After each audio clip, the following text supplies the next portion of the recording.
All right, good evening, class. Just wanted to first run through the articles 4 through 7 for those of you who maybe missed out on some of that today, as well as give this to you as a resource moving forward towards the exam. So, Articles 1 through 3 obviously covered the three branches of government: legislative branch, executive branch, and judicial branch in that order. Um, Articles 4 through 7 are kind of a mishmash of different articles. So the first one, Article 4, deals with different states.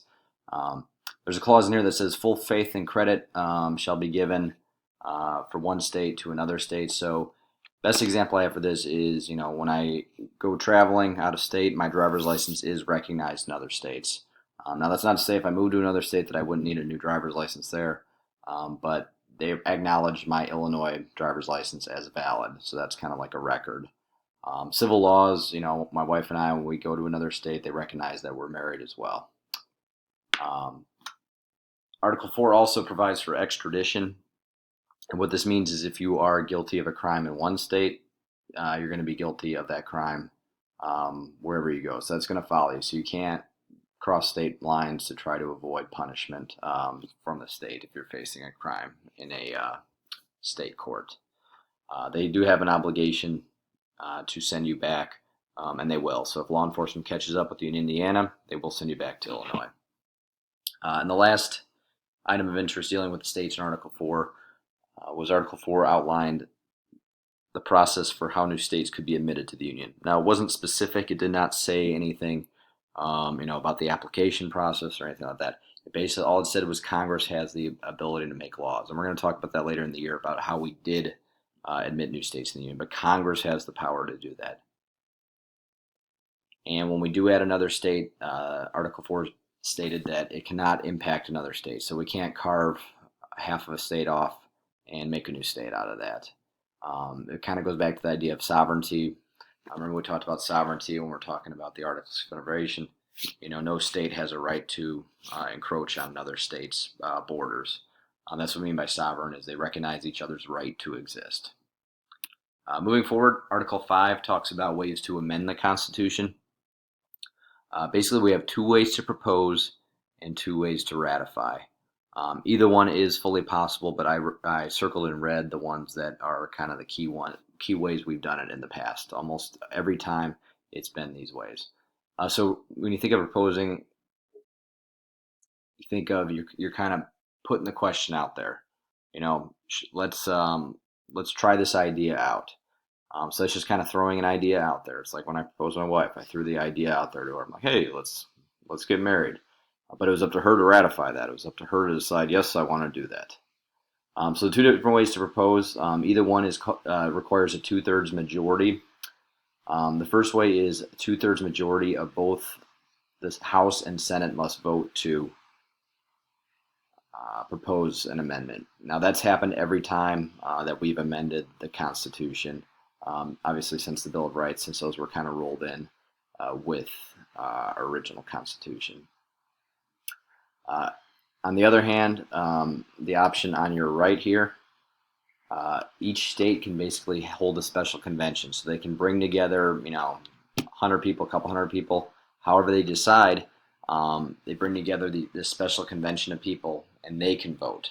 Now, 2/3 of the states have to vote on that. So as you can imagine, that's a lengthy process for each state to get together a special convention just to decide to propose this amendment. So that's why you can see why it's a lot easier for both houses of Congress to vote on that.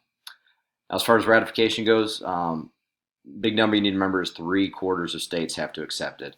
Now, you notice we don't have anything fancy down here with the Capitol building. It's the states or the states again. So this is kind of a power left to the states to ratify this. Now, the easier way, and the way we've done it all but one time, is by having 3/4 of the state legislators agree to it.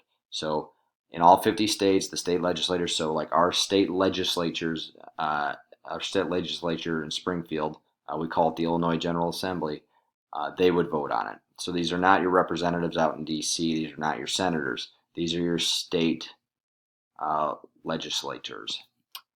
So 3/4 of the states would have to agree to it that way.